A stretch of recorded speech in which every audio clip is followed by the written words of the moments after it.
Takže všetci si kryjte hlavy a kto chytí koho, ako sme sa to dohodli. Ako sme sa dohodli. Všetci pripraviť. Maggie, ak podáš packu, tak si práve pokrstila knihu, OK? OK, áno. Dobre, takže ideme na to. Pripravení všetci? Poďme odpočítavať. 5, 4, 3, 2, 1.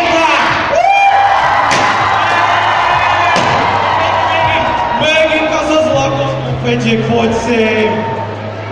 Šampanské obliaté, Maggie, packu, Maggie, tak. Kokos! Hrozne sa mi ľúbi, jak ste zladení. Super, 3, 2, 1 a odpal to jeden.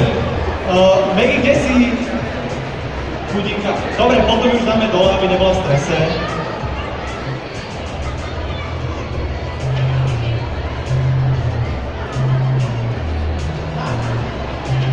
No, high five, kde je to pokrstené, asi myslím. Ja by som ešte dodatočne Vinčačovo pokrste, takže ak sa môžeš postaviť a chytiť ju, ja som vždy rád sledoval krsty knihy, takže ty si prihlásil sa na ňu 500 eurovka.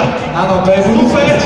Takto to má vyzerať. Poďme na to, bača, takže je mi veľkou cťou, že to môžem pokrstiť práve ja a dúfam, že táto kniha bude mať taký úspech ako ty sám. Ty si napol krstný otec Maggie Kristamana.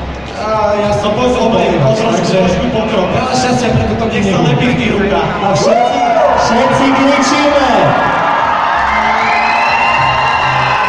Dobre to bolo, ja si myslím, Toto je krik hodný krik. Ja som nič nepočul.